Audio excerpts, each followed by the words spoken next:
Rachael Ray from home. Hey, babe. Good morning, you guys. Welcome home. Welcome to our kitchen. Thank you for all you're doing. And I'm so excited that this episode you've been highlighting the work of Feeding America and all of the food banks that are working so hard around the city, because we're doing so much with them literally right now. And it's great to be with all of you. And Pete Buttigieg. Wow, what an episode. Yeah. So we're all doing our shows from our house. What's that been like for you so far? It's weird because I do 3 shows a day at our show, so we can bank them so I can work for Food Network in the off time.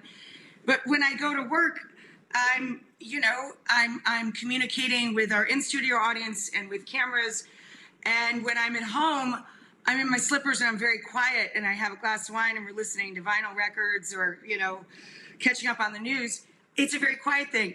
I have to adjust to doing both, being at home and cooking and actually wanting to sit down and eat my food. When I cook at work, we donate our excess to food banks and City Harvest, and we feed our staff with whatever I cook in that one episode. So it's odd to mix the two worlds after 20 years of doing food TV, to make a show and then sit down and want to have dinner right away. And poor John is the entire everything. He's the cameraman and the production team here. And Isabu, our 15-year-old pit bull, is, of course, our entire studio audience. She sleeps through a lot of it and needs multiple bathroom breaks. But we're trying.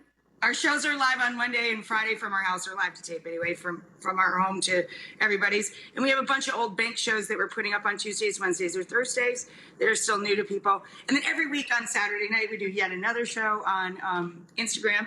So we're trying to cook around the clock and give people lots of ideas on what to do in their pantry and how to stretch a buck and where to source food. Hi, Rachel. It's Megan. This virus is having a huge impact on everyone, including so many people who've lost their jobs and can no longer afford to buy food. Today, we've been talking about the Day of Hope, which is highlighting the resources that is Feeding America and it has to offer. This relates to a program that you're actually launching that's going to help a lot of people as well. Can you tell everyone what that is? Well, literally 2 days ago, we released, John and I don't have children, so our way to pay it forward to the next generation and to give respect to the generation that came before us is through food security. We have the Rachael Ray Foundation and the Yummo initiative that started before that, and we try and feed animals and people alike, of course.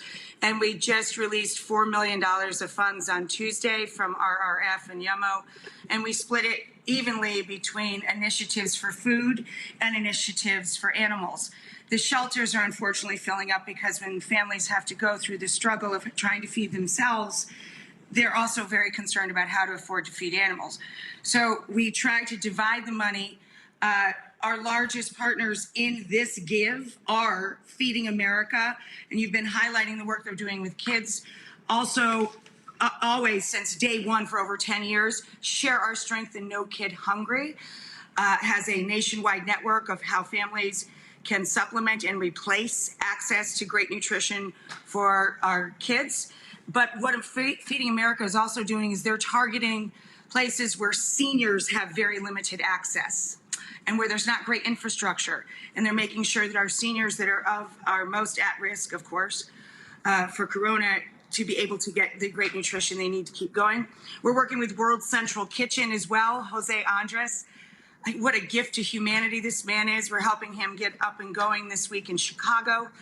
And not only are we giving $2 million through North Shore Animal League and a bunch of different animal initiatives, as of this morning, this just happened late last night, we're giving another 4 million meals and another additional about $1 million worth of animal food and pet care through World Central Kitchen and a whole network of people that are going to help us get the food to the animals and the people at the same time to keep families together with not only their humans, but their 4-legged family members too.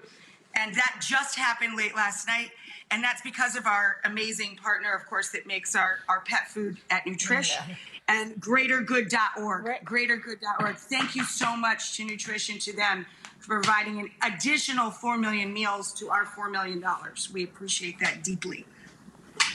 Woo! that was a lot. Rachel, you are doing good works, my dear, as usual. Let's talk for a second about the poor women at home or men at home or even children who want to cook but don't really know how. There are a lot of people out there. I have friends who don't know how to boil an egg. I mean, I seriously don't exaggerate. What do you suggest that these people start with? Right, when we were supposed to be there on Tuesday, Whoopi was having trouble with potatoes. There's so many different basic skills. First of all, when it comes to potatoes, cold water, cold potatoes, lid only until it boils, lid off, like shapes and sizes. Cook with a fork. When they're done, they're done. You can make them extra crispy in the oven or you can mash them. That's for what? But in general, that's why we're trying to do so many different formats. On Monday's show, we did 3 things to do with canned beans, canned garbanzo beans or chickpeas. Tomorrow's show, we showed from my pantry, from home, 3 different things we could do with canned tuna.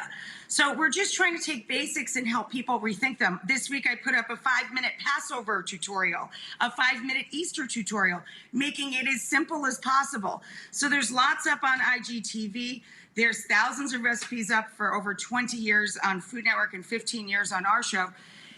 It's really about just challenging yourself and thinking of it more as a game than being intimidated. If you look in your pantry or your fridge, we're so blessed if we have food there.